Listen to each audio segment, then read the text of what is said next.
Before we get started with today's show, remember the Jalen and Jacoby After Show podcast continues this Sunday following 30 for 30's Be Water, a documentary about Bruce Lee. In 1971, after being rejected by Hollywood, Bruce Lee returned to his parents' homeland of Hong Kong to complete 4 iconic films. Charting his struggles between two worlds, the portrait explores questions of identity and representation through the use of rare archival, interviews with loved ones, and Bruce's own writings. And a reminder that all 30 for 30 documentaries can be streamed on ESPN+.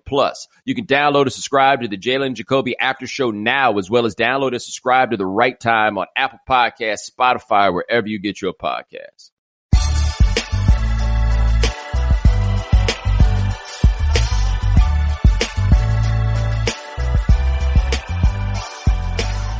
Ladies and gentlemen, welcome to The Right Time. My name is Bomani Jones. Thanks for listening wherever you get your podcast. Rate us, review us, give us 5 stars. You only give us 4 stars. I'm inclined to believe you are a hater. Coming up on this episode of The Right Time, we're going to talk to Carl Douglas. You may remember him. He worked with Johnny Cochran on the O.J. Simpson trial. He was in the O.J. Made in America documentary. He called us up and wanted to come on to talk about what's going on in the streets, so we'll talk to him. But first, all right, so I don't know if you guys have been watching the news, man. It's a little wild outside. People are a little bit tense. They got a lot going on in their lives right now. It's just a lot that's happening.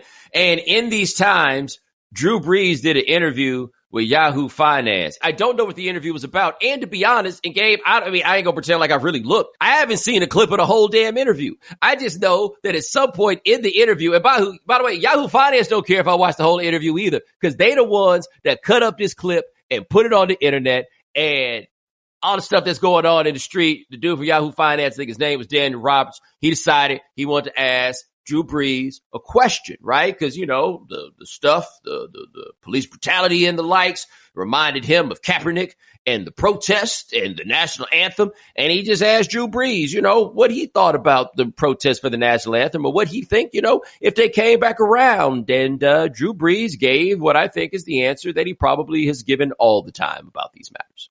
Well, I will never agree with anybody disrespecting the flag of the United States of America or our country. Let me just tell you what I see or what I feel when the national anthem is played and when I look at the flag of the United States. I envision my 2 grandfathers who fought for this country during World War II, one in the Army and one in the Marine Corps, both risking their lives to protect our country and to try to make our country and this world a better place. So every time I stand with my hand over my heart, looking at that flag and singing the national anthem, that's what I think about. And in many cases, it brings me to tears, thinking about all that has been sacrificed, not just those in the military, but for that matter, those throughout the civil rights movements of the 60s and everyone and all that has been endured by so many people up until this point. And is everything right with our country right now? No, it's not. We still have a long way to go. But I think what you do by standing there and showing respect to the flag with your hand over your heart is it shows unity. It shows that we are all in this together. We can all do better, and that we are all part of the solution. That is the dumbest I have ever heard. Do you realize how far your head has to be up your own keister to say that when you see the flag and you hear the national anthem, you think about the civil rights protesters? Gabe, you heard that? Yeah, I heard that. There's like a natural follow-up there, is there not? We can do better. Oh, what can we do better? What can we do better about? Like, that's the thing. That's the dismissal. That's the same thing that your boy Dabo does. The whole thing is like, are things bad here? Yeah, they could be better. And then just roll off into something else here. And so with Brees, who seems to have figured out that he really messed up, right? Like he seems to get that he absolutely 100% blew this, and now he's trying to fix it. He's got an Instagram post. I think the Saints, at the time of this recording, are having a Zoom meeting. Gave time for the players only Zoom, right? Like we're already at this place and everything he did. And I'm gonna give you a little time to get this. Can we get Air Reed right fast? Check my timeline for the Air Reed. What happened to Drew Brees here? It's one thing that he said it. The whole league turned on him. I ain't never seen nothing like this. Like, I want you to think about something. We talk all the time about how don't nobody ever actually get canceled. And these cats is trying to get Drew Brees all the way up out the paint. Malcolm Jenkins, who used to play for the Saints and now plays for the Saints again, got on the internet and made a video that ended and told Drew, and I quote, "You need to shut the up." Like, that is what Malcolm Jenkins told him. Then Malcolm Jenkins went on CNN right after. Have you ever heard of a situation where somebody felt comfortable telling the Hall of Fame quarterback that quarterbacks his team to shut the up? Like, in the hierarchy and the understanding of the way that the NFL works. Like, Malcolm's had enough. And I get it too. Malcolm been out here. Malcolm probably catching it on one side from white folks who don't want to hear him talking about like all the stuff about the police and everything else. But then he's catching it on the other side from black folks who think he's some kind of Uncle Tom because he's like the not Colin Kaepernick dude. Can you imagine how tired and stressed out and sick of all of this Malcolm Jenkins is? And then he got to come out here and Drew Brees out here talking the noise that he was talking on that.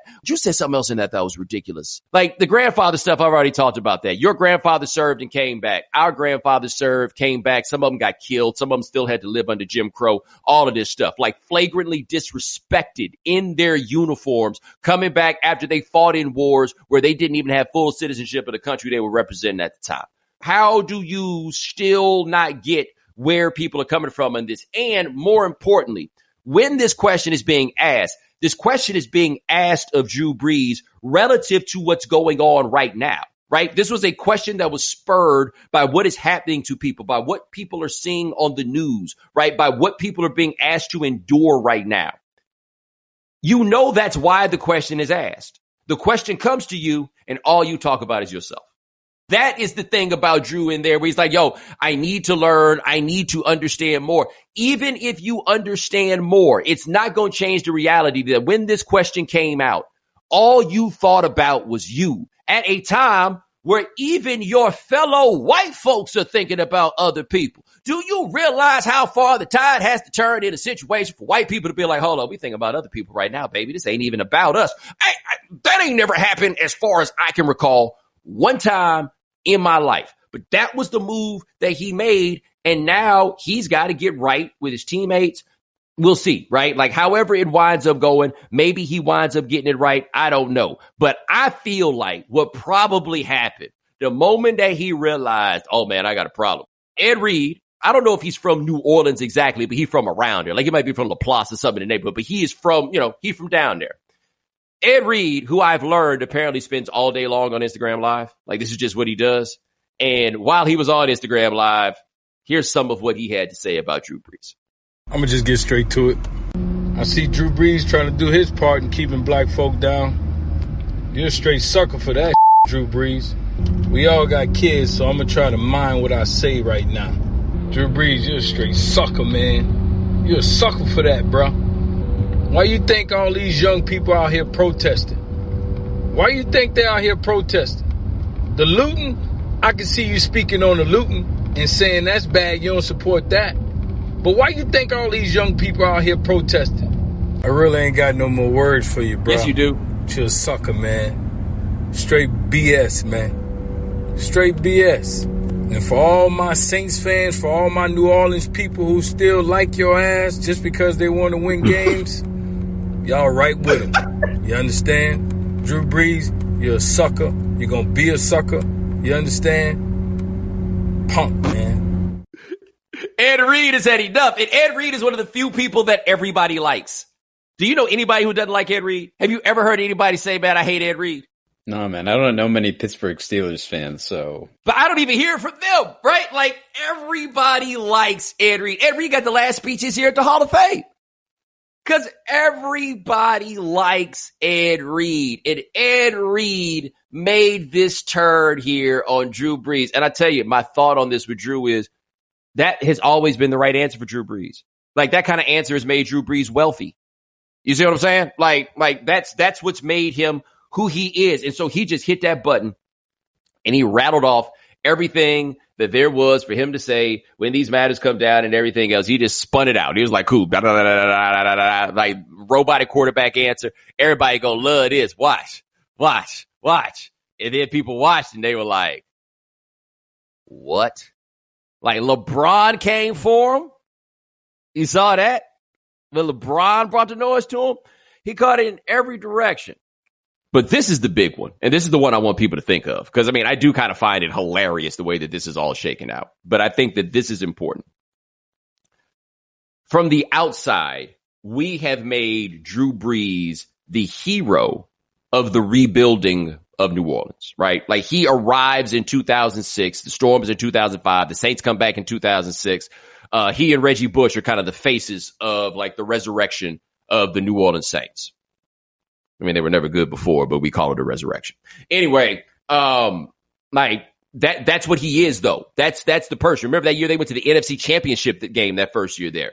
And so we have made him the face of all these things, and he's done a lot of really, really good work in New Orleans. But my guy, David Dennis, wrote a great column that was entitled Drew Brees Doesn't Care About Black People, right? Also, great headline. But his point, and I think this is very important, I'm going to read you some passages explicitly from this. He says, he was down with Drew until Drew said what he had to say about Colin Kaepernick in 2016. And this is the reason why Dennis had a problem with this. He says, quote, Drew Brees owes so much of his legacy to the tragedy that was Katrina. Brees came to New Orleans in the wake of the storm, and the way he catapulted the Saints to the playoffs and the eventual Super Bowl win in 2010 made him part of the story of the city's rebuilding. And it is important here to note that Brees and his family have donated millions to the city beyond the revenue he brought as a singly talented quarterback. However, his mythology is directly attached to a disaster that is a reflection of the racial inequalities black folks face in this country. And there's another level to this, and I don't think David said this as explicitly in the column, but this is important. People in New Orleans felt betrayed by the federal government. Like, they specifically felt betrayed by the American flag, right?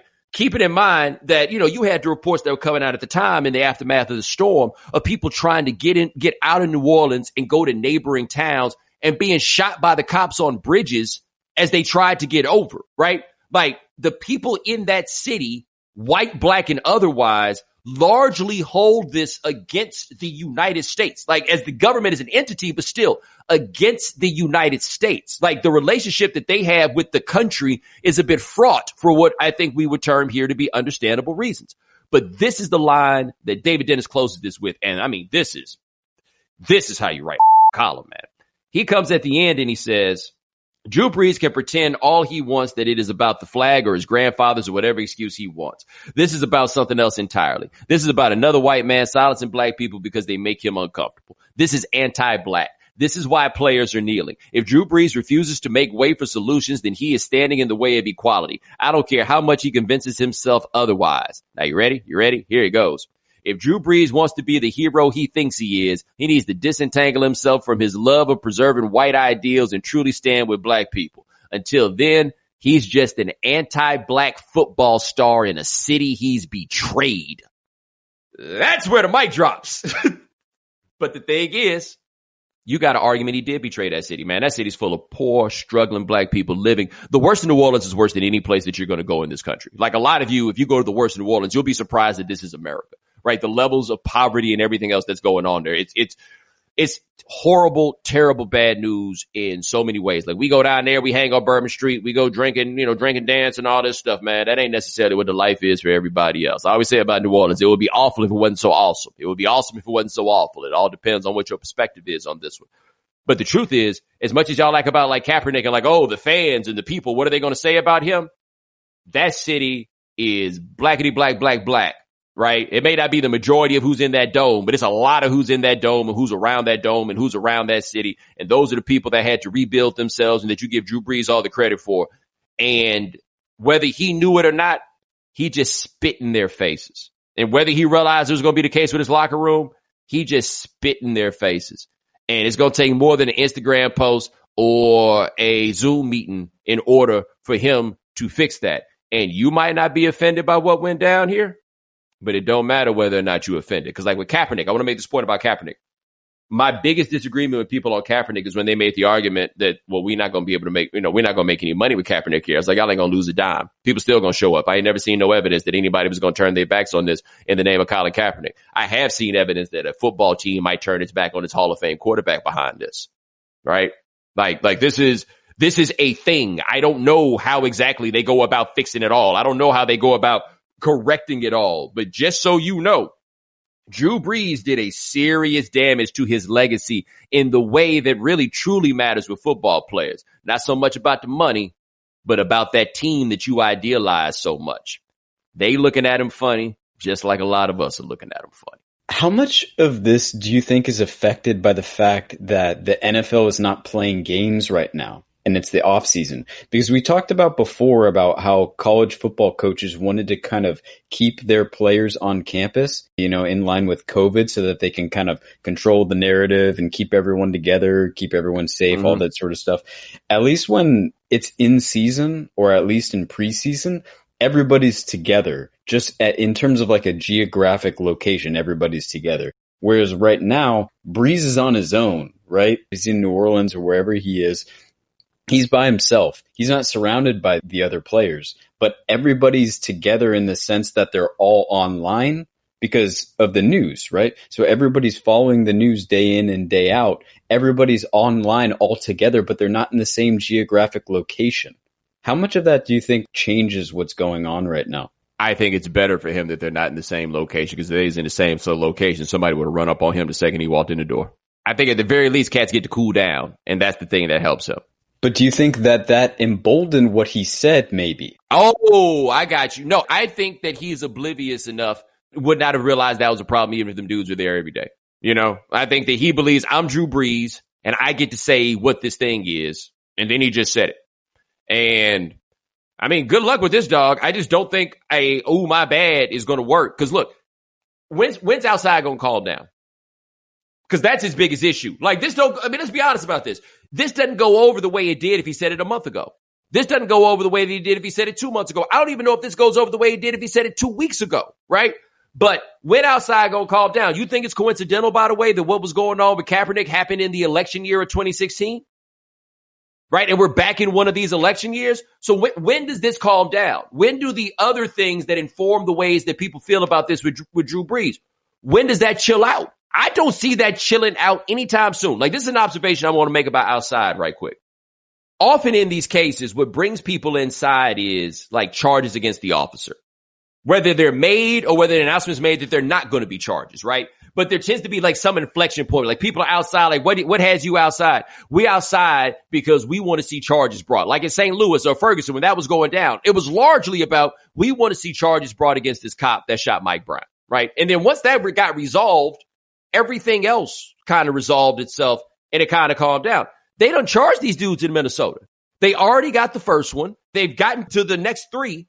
Dude, ain't nobody worried about that. That's not what's going to bring people back inside.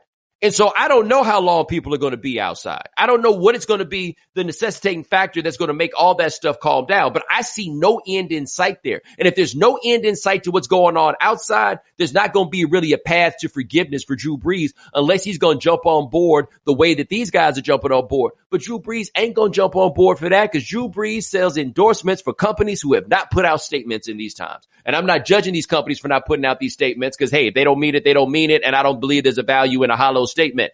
Wrangler ain't putting out no statements right now. Advocare ain't putting out no statement right now. Drew Brees' money is in saying things like he said. Like, that's the thing about this. He said the money answer. He said the answer that's made him a hero. He said the answer that's made him famous. And then suddenly in one day, that answer don't count no more. That answer's not the one that people want to hear, but he can't turn around to this other answer because there ain't no money in that one for him either. Like, you think if Drew Brees got out here and was like the champion of the Black Lives Matter movement, that he's still going to be out here doing these Wrangler commercials? No, because that's not who Wrangler is selling to. That's not what they about. Same thing with Advocare. That's not what they're about. So he thought he was given the safe, all-American answer. I don't know how he turns this back around while staying consistently true to himself, right? Because he seemed like one of them cats, like he had to put an Instagram statement, because you can't do no interview with him, because he goes start by saying the right thing, and then eventually you let him talk too long, he gonna say what he means. And these cats know that was what you meant. Like, you could try to convince him that you shouldn't have said it, but you're not gonna convince him that that's not what you meant. And the fact that is what he meant, that's going to be his holdup. It's a company line. It's a company line for Advocare. It's a company line for Wrangler. And it's a company line for the NFL. Bingo. Everything the NFL has given us has told us that what Drew Brees said is actually the company line. That is a great... Gabe, it's all chaos. It's all chaos. There's no fear, which is a great thing to hear, right? So what's the NFL going to do? Like, that's the thing. The NFL got to look at it itself and be like, yo, so what do we do next?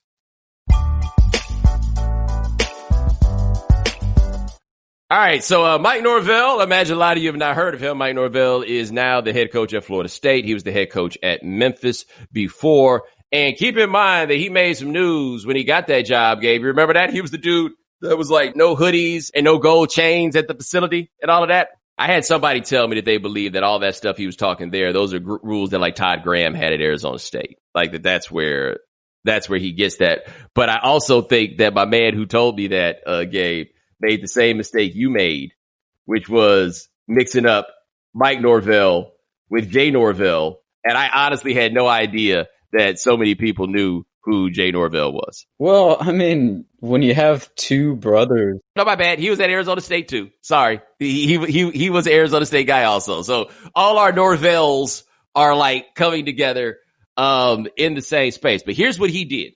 He did an interview with my buddy Tashan Reed at The Athletic. He's now covering the Raiders for The Athletic. Check him out. He does good work. But Tashan was doing an interview with Norvell, and I want to make sure I get the exact quote here for you because it's important. Because he was talking to Norvell about, stuff, right? Like, what's it like to be a college coach right now with all this stuff going on? And Mike Norvell said, and I quote, "We had a lot of open communication with our team, our players, and our coaches. I went back and forth individually with every player this weekend." Okay? That's the key. I went back and forth individually with every player this weekend. Marvin Wilson, his best player, sent out a tweet that said, quote, and I'm going to translate some emojis here. "Man, this did not happen, man. We got a generated text that was sent to everybody. There was no one-on-one talk between us and coach. This is a lie, and me and my teammates as a whole are outraged, and we will not be working out until further notice." Yes. Yes. We will not be working out until further notice. And so now what the word is getting out is that, yeah, they sent a text to everybody, but if you replied, the coach would talk to you, which is not the same thing as what Norvell said right there. He lied. There's just no way around it. He lied. Now, Florida State, right before we're doing this recording, is supposed to have some team meeting, right? So we'll find out who did or did not go or everything that is, that's surrounding that or that's related to it. But I guess this is a lie that you could have gotten away with in the past. But, and by the way, just to be clear, it's a lie. Like, I've talked to somebody else who's giving me some indication of what's going on. Even if it's not a lie, the players think it's a lie. And I'm telling you guys, man, this ain't something that'll get a dude like Norvell fired. But this is something that can make it impossible for him to do his job. Like I said on Twitter, that it's simple. If he lied, he's got to quit. And people are like, oh, Bomani's forcing him to resign. I'm not saying I'm forcing him to resign. What I'm saying is a lie of this magnitude on this topic in these times, you can lose your whole team right here and it becomes functionally impossible for you to do your job. That's what the concern is. Like, that's the issue that Drew Brees has over there is functionally, can you do your job after this? Is this something that these dudes are in a position to just let slide?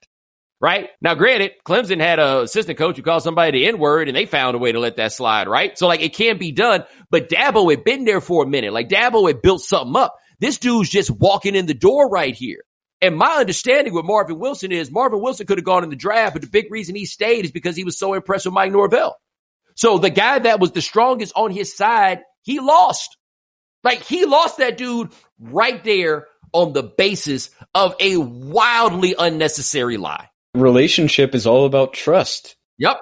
And they just fired a dude where you could easily complain about his record, but the players seem to respect him as a man. Like, this is one thing I'm going to tell you now. If you are running a college football program that you need to understand, if you decide to fire your black coach, you can do that, right? But if it's the black coach that develops like real relationships and trust with the players, you better make damn sure that the next guy you hire is a good man. Like, you have got to do that. We've seen this happen at Texas, where they fired Strong, and there were legitimate reasons to fire Strong, but then they hired a jerk. And there have been struggles through time with that guy, Tom Herman, trying to figure out how to relate to his players. And by the way, Gabe, have you seen Tom Herman's statements in the aftermath of all of this?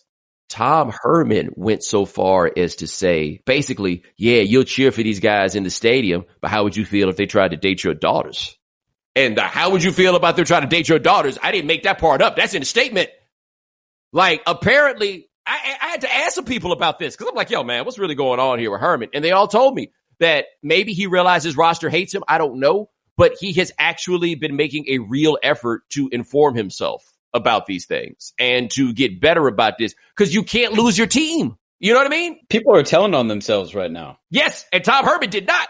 Tom Herman got out there and was like, no, I'm not going to do that. You cannot lose your team. Like, this is a real tenuous situation for a lot of these coaches. You can very easily lose your team. And if you lose your team, you cannot do the job. And if you're Florida State and it's clear early that he's lost the team, then you got to let him go.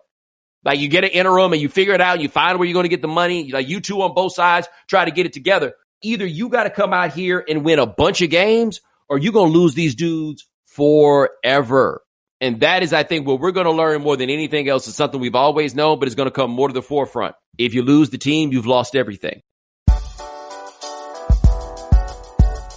All right, it is that time of week where we do our interviews, but before we get to that, I got to tie back to something where earlier we had talked about how I went on Twitter and said the Wrangler had not put out a statement.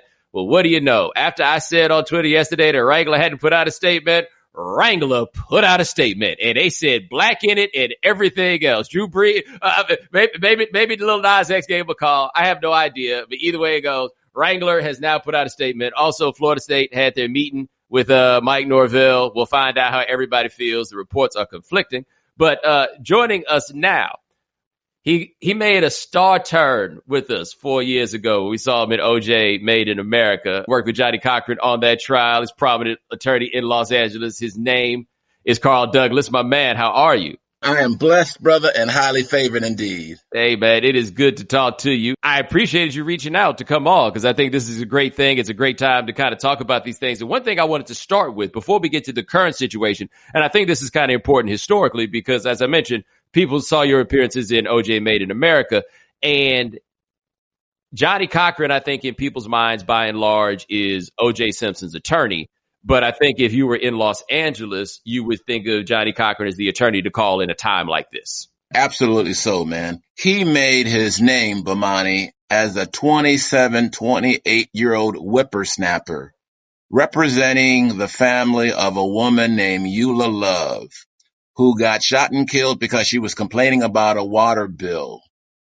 In those days, they would have something that was called a coroner's inquest. And there was the county council who would be asking the questions, inquiring into the circumstances of the death. The lawyer for the family could not ask questions then, but they could sit at council table and give questions to the county council to ask instead. In Los Angeles, that was a very visible killing. We're Hollywood, so we like television. So that inquest was televised for all of Black America to see. And you would hear the white older county council say, Mr. Cochran wants to know, because Mr. Cochran would be asking the shooting officers who reached inside of his car with his gun to fire a shot about certain tactics. And Mr. Cochran wants to know, and Mr. Cochran wants to know.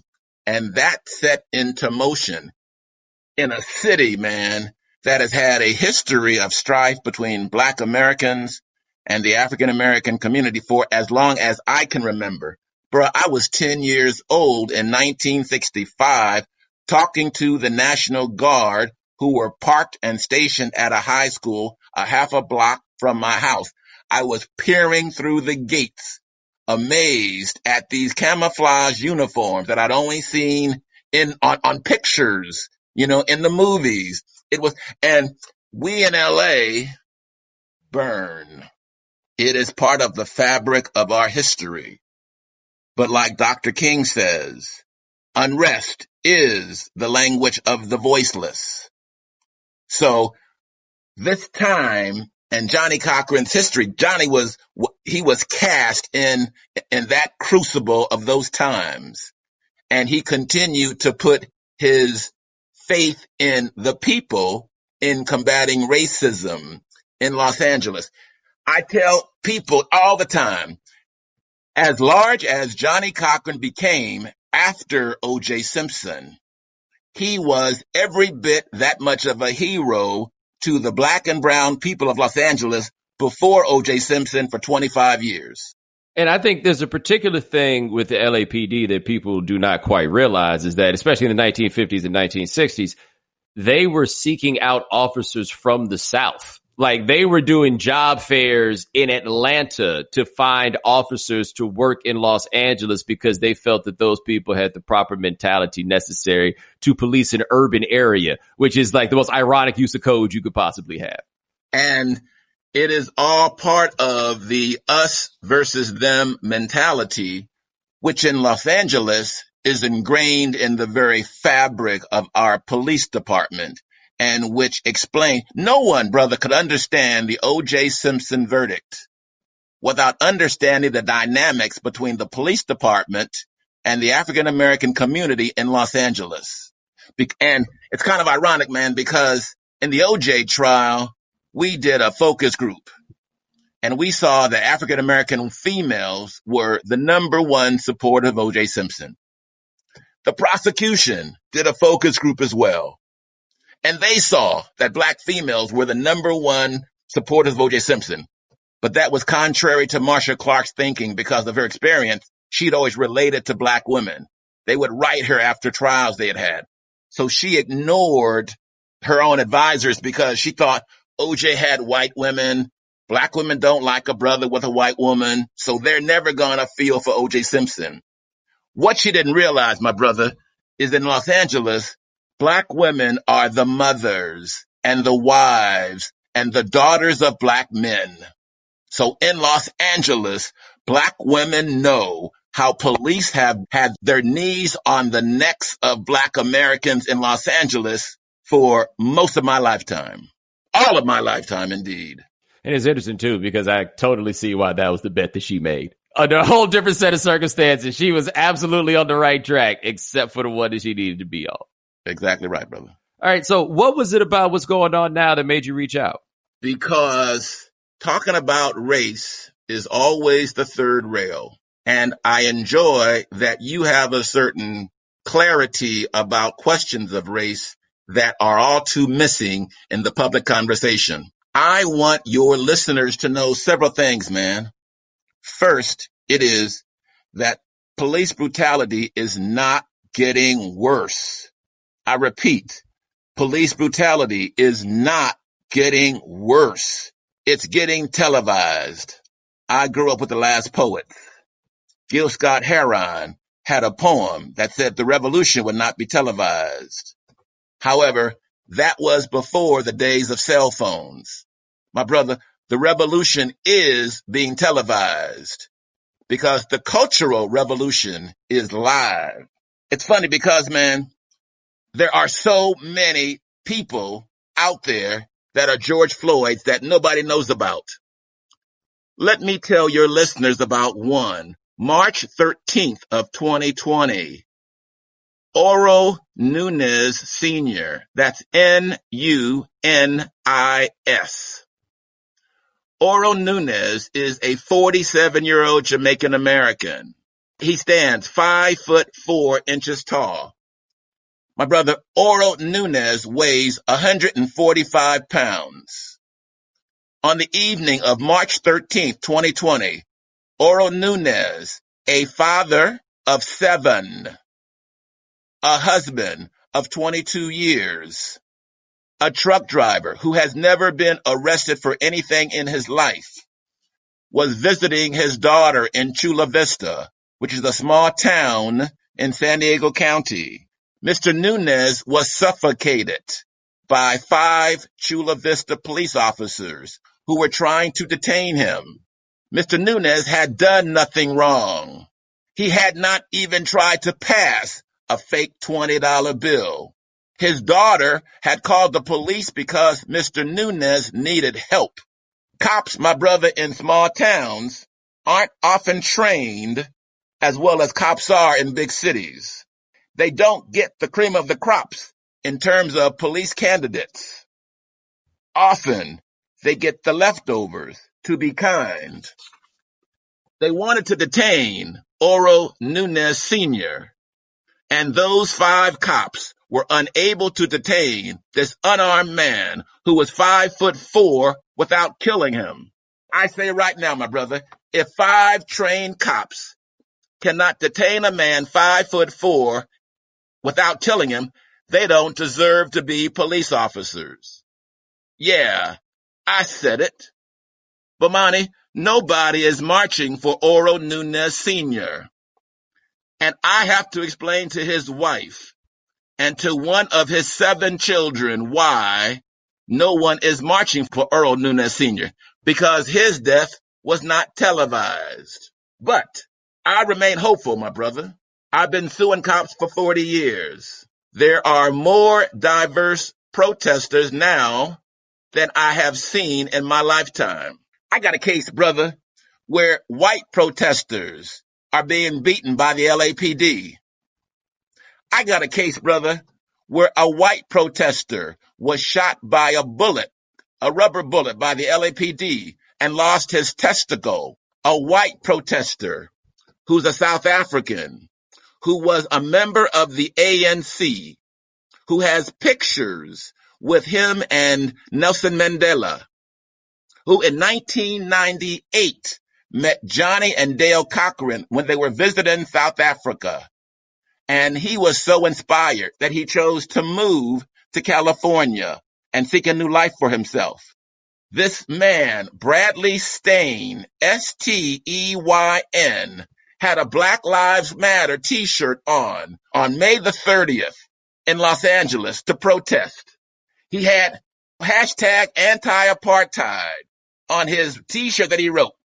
He drove from Ventura County to come and to protest. He had never protested once in his life. He was on Fairfax near 3rd Street when the skirmish line started. He saw people starting to run, my brother, and he started to run away as well. This white man then saw a police officer striking a black woman in the bushes. And to protect her, he intervened and he kicked the officer away. A second officer then came upon him and in point blank range fired 2 rubber bullets down, one in his left thigh. He then turned and fired, shooting him down in his right testicle. I got a shorts, man, with a hole in the testicle that I'm saving for evidence. That is progress in a lot of ways, because it's going to take more Bradley Steyns to come forward and speak out before there'll ever be real change. I hate to say, man, there's going to be more George Floyds before there's real change. There's going to have to be more protests as well. But we, good Americans, can walk and chew gum at the same time. We can protest and vote. We can protest and be on a jury. Because, Bo, I will tell you, brother, the one thing that a cop is afraid of is a black person on a jury. Trust me when I say, my brother, when those cop lawyers or a DA sees a black person walking into the courtroom, man, you would think somebody said he has the virus. Get away, don't touch me.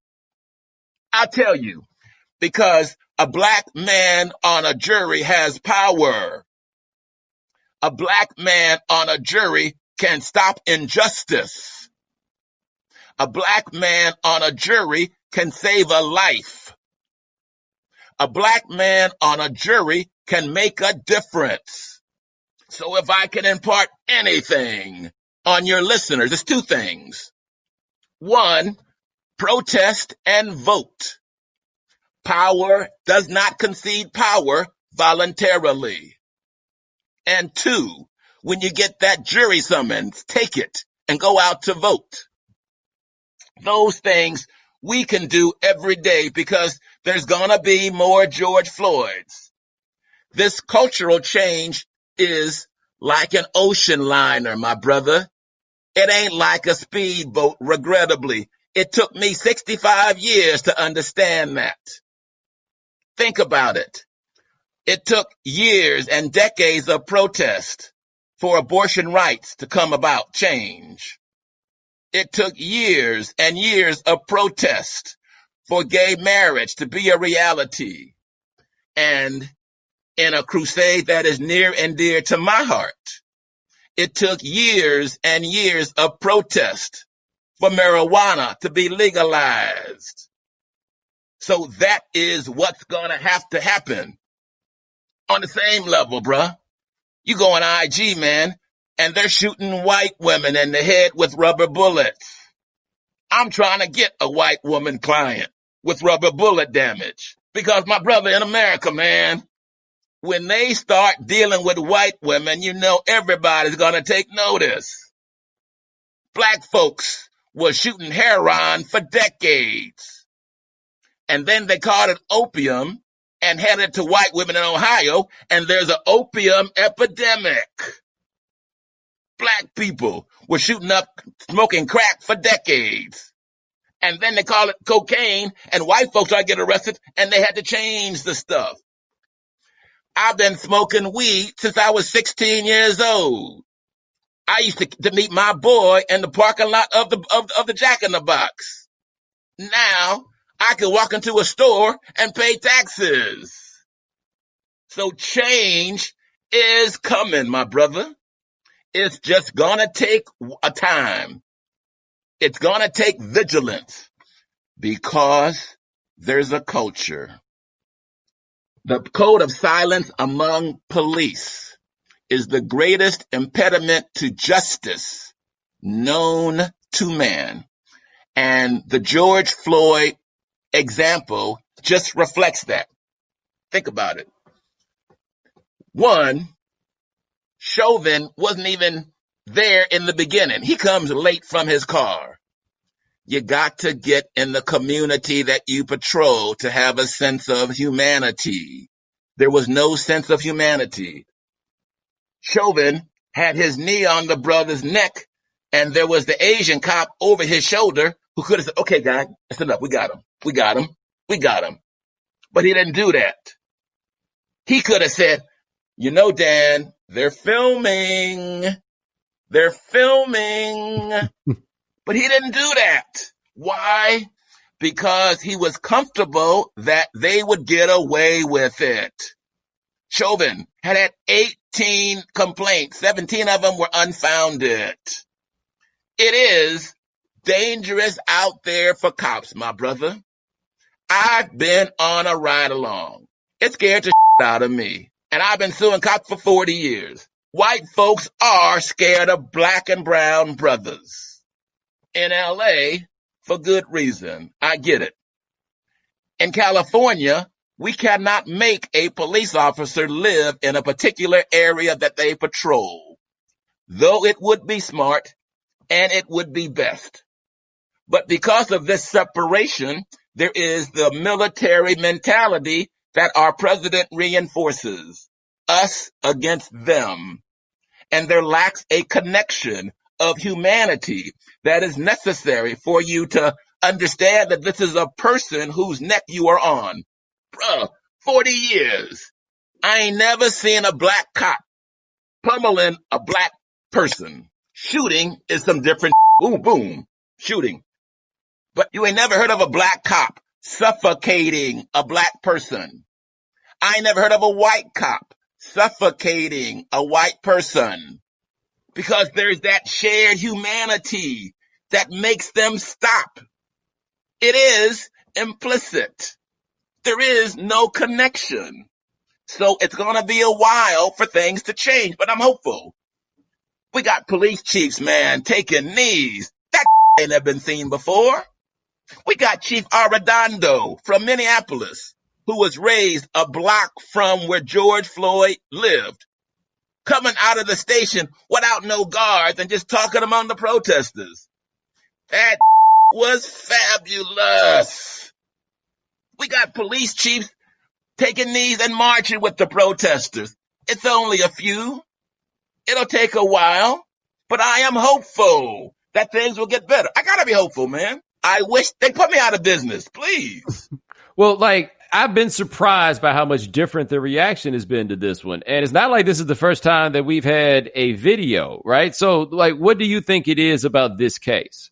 Because this time, the victim narrated his own death. It was progressive and it was vivid. Bruh, trust me, we are in the visual age. Okay? You know, visuals are everything. I'm a storyteller, so I want visuals. In this one, the brother said, "I'm down. Mama, help. I can't breathe. You're gonna kill me.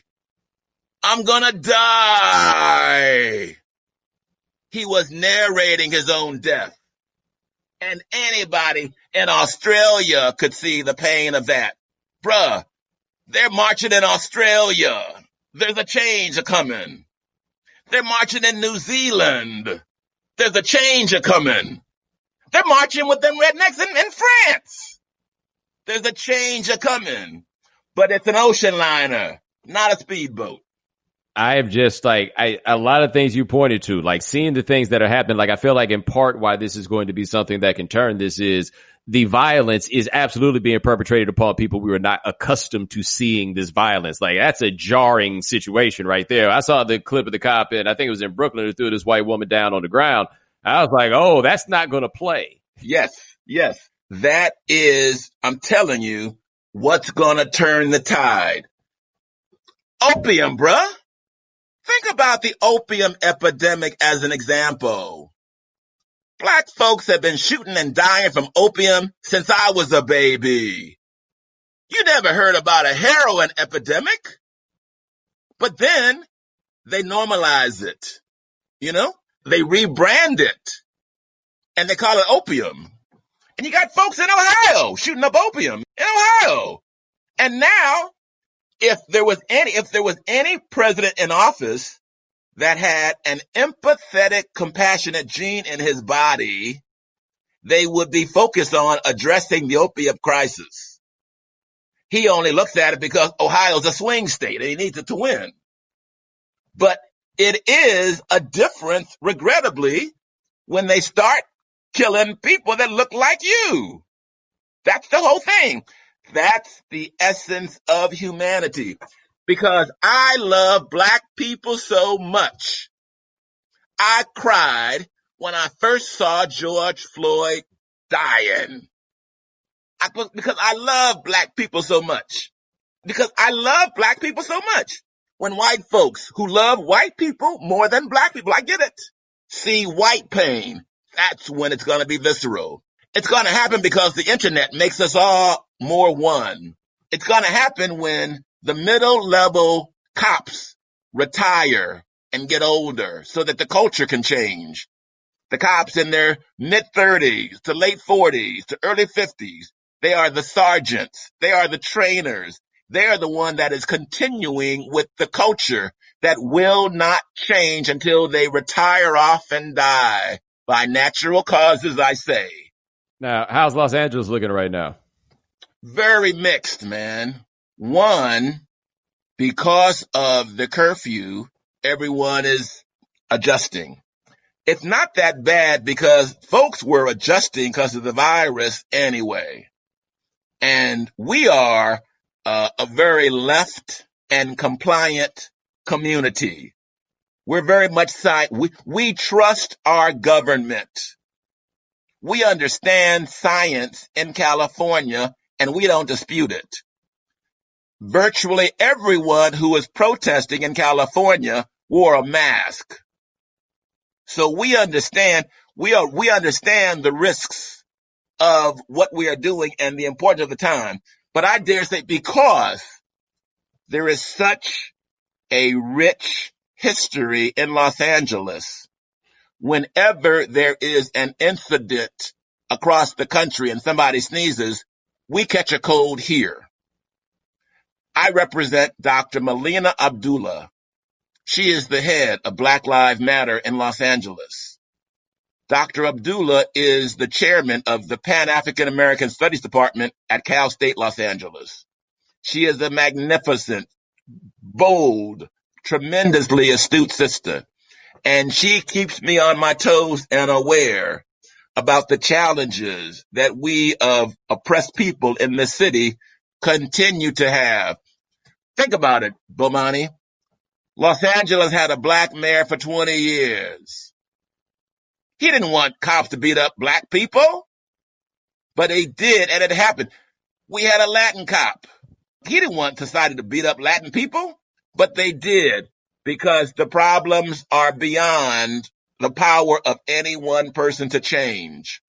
And then you couple that, man, the issue is because Los Angeles is liberal, San Francisco is liberal. The rest of the state could be Iowa, South Dakota, Missouri outside of St. Louis. You feel me?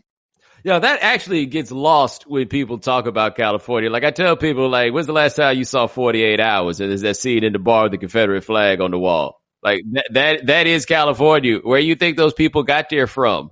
But you can go an hour outside LA. You can go to the Klan rally. You got to have the right hookup. In Fontana, 45 minutes. You got the Klan rally with the right hookup. I've been to Fontana. I don't think. Yeah. See, you don't know this. This is I went to graduate school in Claremont, yeah. and I moved out there on 2 weeks' notice, and I thought it was in LA. Right? It was like Southern California. I thought it was in LA. Incorrect, ladies and gentlemen. It was not there, and they had just smoked a brother like a year before I got there. The gun was put on him, and the gun like traced back to the dead police chief in Ontario. Like I was like, oh, I'm sorry, I completely misunderstood where I was moving. Brother, I went to Northwestern, but my second choice was CMC. Oh, that'd have been an experience. Yes, it would have been. It would have been. I'm trying to imagine you at Claremont McKenna, and I cannot do it at all. I became black in Chicago, I'll tell you that for sure. Man, so as we see what's happening, one question I've been curious about, and you work in this space. So like we see a guy like Ben Crump, for example, and he's representing the family and dealing with the police department as this happens. Given that this is a criminal matter, not a civil matter, what does an attorney do for family in a time like this? First and foremost, the attorney should comfort the family and explain the process. Particularly in a high-profile case such as what George Floyd is going to go through, there are going to be the eyes of the world on everyone and everything. It is remarkable, Bomani, that in that case, the chief of police fired the 4 officers within days.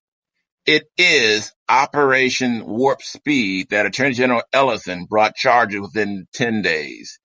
That is remarkable.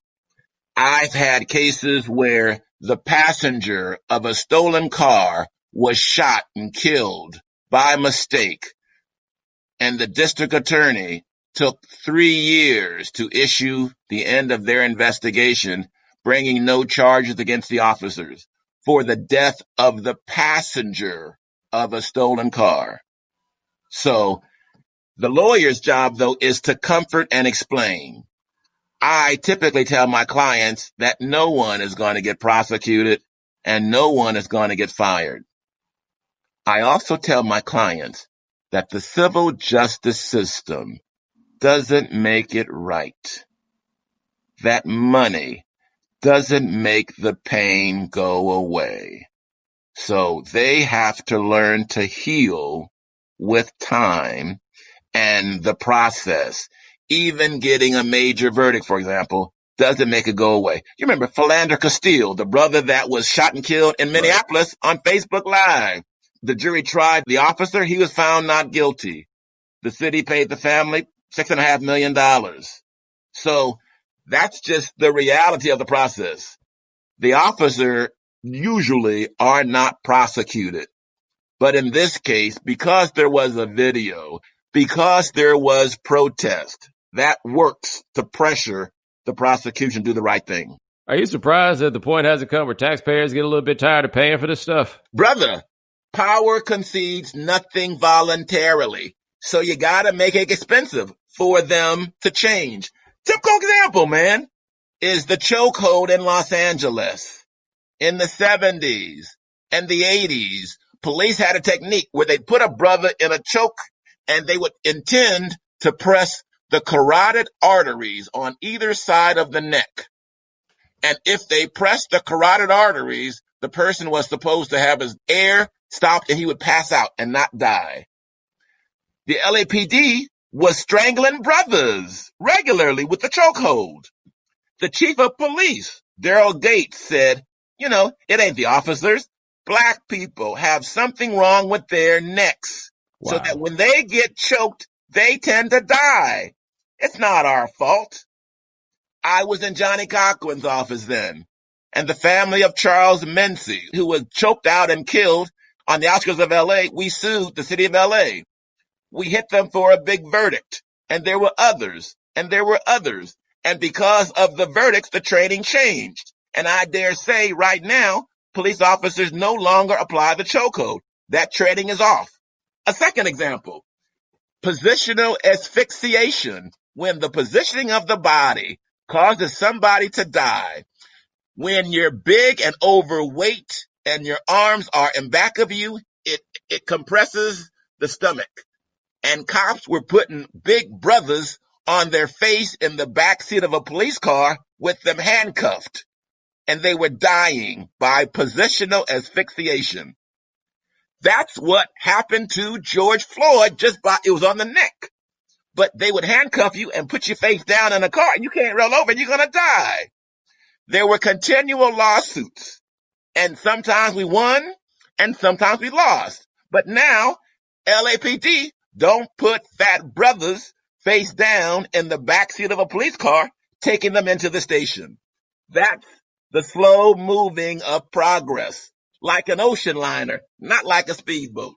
So much of this is like, even for me as somebody who's fairly familiar with these things, it's just kind of mind blowing to consider. Like almost like the moment that you wonder when the cops realize, if we put them on their stomachs and handcuff them, watch what happens. Again, you got to understand, and I don't make excuse, it's dangerous, and cops are scared of brothers. It's dangerous, and white cops are scared of Latins. Some brothers are dangerous. Some Latins are dangerous.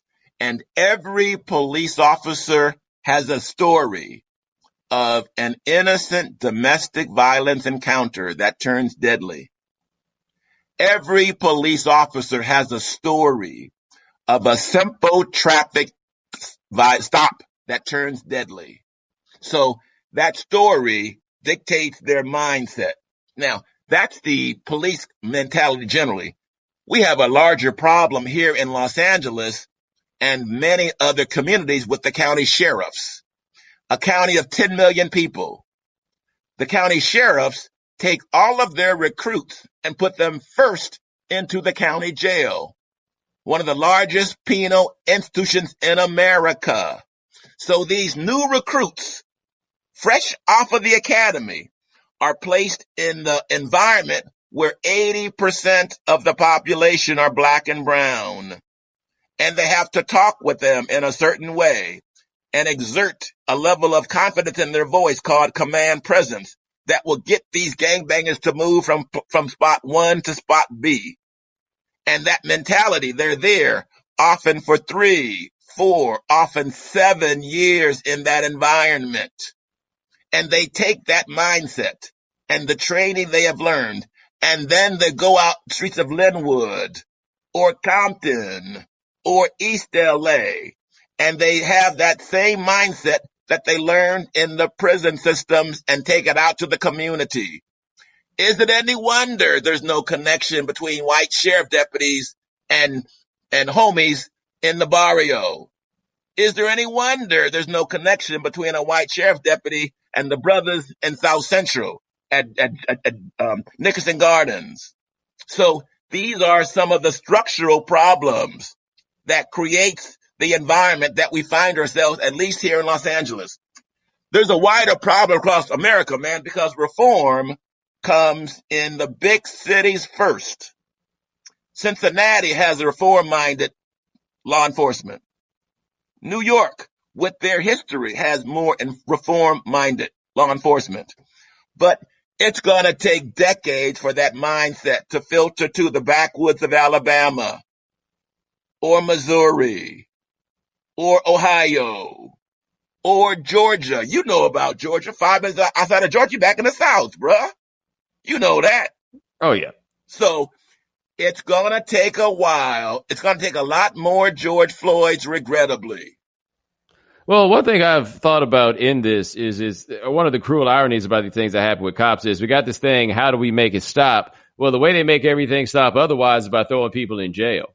And the hardest part about this is just even if you get it to trial is putting people in jail. Like, I'm curious with Floyd, how was the trial actually going to go? Because they went up to second-degree murder. I've seen people say that they wanted to see a first-degree murder charge. Like, whether it was legally sustainable or not, you'd never get a conviction on first-degree murder. Like, I even worry a little bit about second, to be perfectly honest. Yes. When you think about the entire history of Minnesota, there's only been one police officer ever convicted of an on-duty crime. And that was a black Somali officer. Oh, a couple years ago. Was shooting a white woman. That's the only time a police officer has ever been convicted of a crime. Bruh, I've been suing cops for 40 years. Johnny Cochran's office happened to get the creme de la creme of the cases, where cops mistook some keys or a Bible or some cookies or that furtive gesture to the pants for a gun, and they shoot in the back or they kill them. We got the best of all the cases in Johnny Cochran's office. I was there for 2.5 years. And I never saw a police officer convicted of a crime. When there were officers that were ever tried, a la Rodney King, they were found not guilty. And the Rodney King experience blinded prosecutions across the entire country, because prosecutions have to work in a symbiotic relationship with their law enforcement. There may be one police case, but 99.9% of the other times, the prosecution and the police are working hand to hand. And the most powerful local influencer in most communities is the police union. And because of the thirst for contributions from the police unions and the fear of incurring their wrath, that is the reason that more police officers are not prosecuted. And they point to Rodney King as the reason why they cannot convict even with a video. Heck, that is, to be fair, they have been reaffirmed that they cannot convict, right? Like, I see how they have reached that point. I just look at so many other people. Everybody else, they just decide to go throw people in jail, and they have shaken it. I had a case where an old brother on a traffic stop chose to drive away before the cop was finished. No crime, traffic stop. The cop pulls out his gun and fires 4 shots, strikes the guy in the back as he's driving away. That cop was prosecuted, but the city still made us go to trial. We had a deposition of the cop. He was sitting in prison blues, but the city still took that case to trial because they did not want to pay fair compensation to an old brother who got shot in the back. That's the mentality, because they'd rather have a runaway jury say that they gave him this money than hear the wrath of the city council with yet another police settlement demand. Look, man, Carl Douglas, this has been incredible, man. Like, I really appreciate you taking the time to join us. You echoed a lot of what we've talked about here. It's an optimism almost caused by darkness, right? That, like, I'm optimistic because it feels like the imaging that's now being shared and absorbed, it's gotten bad enough to reach people, which is not something you're happy about seeing, but it has reached people, you know? There are collateral damages in every war, and we are in a war for justice. And you got to remember, last thing, man, for all your listeners, politicians, remember 2 things that are important. 1, do you give money? Or 2, do you vote? With the pandemic, we ain't got much extra money. I get that. But at least we can do is vote. Carl Douglas, my man, thank you so much. And ladies and gentlemen, thank you so much for joining us here on The Right Time. We do this thing a couple times a week. My man Gabe Bassane handles everything behind the scenes. Thank you, sir. Remember, subscribe to The Right Time. Rate us, review us, give us 5 stars. You only give us 4 stars. I'm inclined to believe you are a hater. And we will talk to you guys in a couple of days. Take it easy.